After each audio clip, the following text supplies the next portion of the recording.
ওপৰত ফেন চলাই আৰু তলতে মই ভাত ঠাণ্ডা কৰি আছোঁ। কাৰ কাৰণে জানেনে? আমাৰ বুবুৰ কাৰণে নহয় দেই। বুবু ভাত সদায় নোখোৱাওঁ মই। সপ্তাহত এদিন বা দুদিন ভাত খায়। নেখায় নাথাকে মানে, এই সপ্তাহত এদিন দুদিন ভাত খায়। এয়া হৈছে বাহিৰত চিম্বা, চিমি, জিমি সিহঁতৰ কাৰণে ভাতখিনি ঠাণ্ডা কৰি আছোঁ। ফেনৰ তলত ধুনীয়াকৈ ভাতখিনি ঠাণ্ডা কৰি ল'লোঁ। আৰু এয়া চাওক, 2 পিচ মাছ ভাজি পেলাই এনেকৈ ভাতৰ লগত সানি পেলাই সিহঁতক এতিয়া খাবলৈ দিম। মাছ দি পেলাই ভাতখিনি ধুনীয়াকৈ সানি ল'লোঁ। আৰু আমাৰ মহাৰাণী বিচনা তলত সোমাই আছে, এইজনী। এতিয়া মই ইহঁতক খাবলৈ দি লওঁ।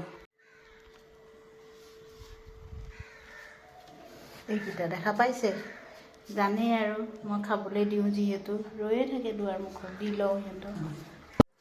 ভোক লাগিছে জিমি, ভোক লাগিছে, খাবা ব'লা।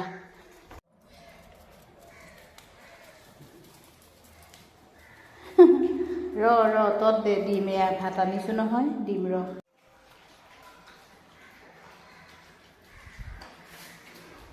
খাবলৈ দিছোঁ ধুনীয়াকৈ।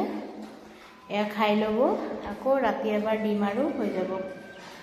ভাত খাই আহিয়ে এই ভাগৰ লাগিল আকৌ।